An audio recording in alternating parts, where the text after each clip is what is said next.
Mais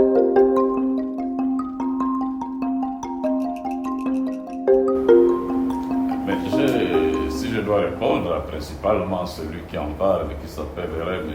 Billet-Bizier, je dois dire 4 choses. La première chose, c'est que moi, j'ai été ministre de l'Éducation nationale et de l'enseignement supérieur, de la formation professionnelle, d'octobre 2009 à février 2014. Et les réformes dont il parle, ce n'est même pas une réforme, la suppression des bourses dont il parle est intervenue. Moi, j'étais déjà en exil en France. Et lorsque j'étais en exil en France, il faut rappeler que j'ai quitté l'éducation nationale 2 ans et demi avant, en février 2014, que j'ai quitté l'éducation nationale pour aller au ministère de la Justice, où je suis resté 2 ans et demi. Donc vous comprenez que les mesures qui ont été prises pendant que j'étais en exil ne peuvent pas me concerner ni m'engager.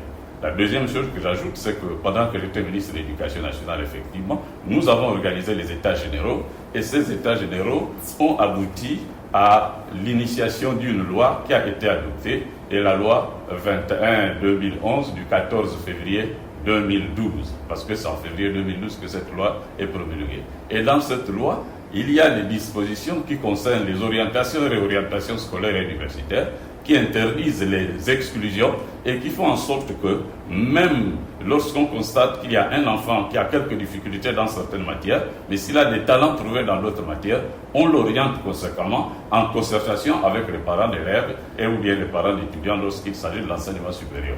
Donc, les bourses ont été supprimées par le régime d'Ali Bongo et ses différents membres du gouvernement, dont Billet-Bizier, qui était porte-parole de ce gouvernement. Moi, je me trouvais en exil, sauf si j'ai un lot d'ubiquité, et même si c'était le cas, même si j'étais au Gabon, en tout cas, je n'étais plus au gouvernement, j'avais démissionné depuis très longtemps.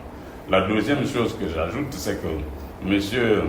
Alain-Claude Billet-Bizier se comporte un peu comme un serpent qui est décapité, cherche à mordre tout le monde de tous les côtés, en essayant d'utiliser les derniers spasmes avant que les moments de battement de cœur ne puissent s'arrêter.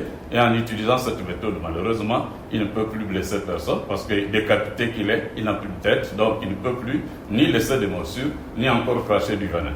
Mais il continue à faire des tentatives, mais ça n'engage que lui. Et la dernière chose que je voudrais peut-être vous dire le concernant, lorsque j'ai appris pendant mon exil qu'il avait été nommé Premier ministre, je me suis souvenu de la sagesse des populations turques. Chez les Turcs, ils disent que lorsqu'un clown ou un comédien, bien sûr, s'installe sur un trône, il ne devient pas roi. C'est plutôt le palais royal qui devient une sorte de cirque. Et c'est ce que était devenu le Gabon depuis la période où les Layoum Tim et les Alain-Claude Billet-Bizier se sont improvisés à la tête de commettants des dirigeants de ces pays, avec pour conséquence le palais était devenu un cirque.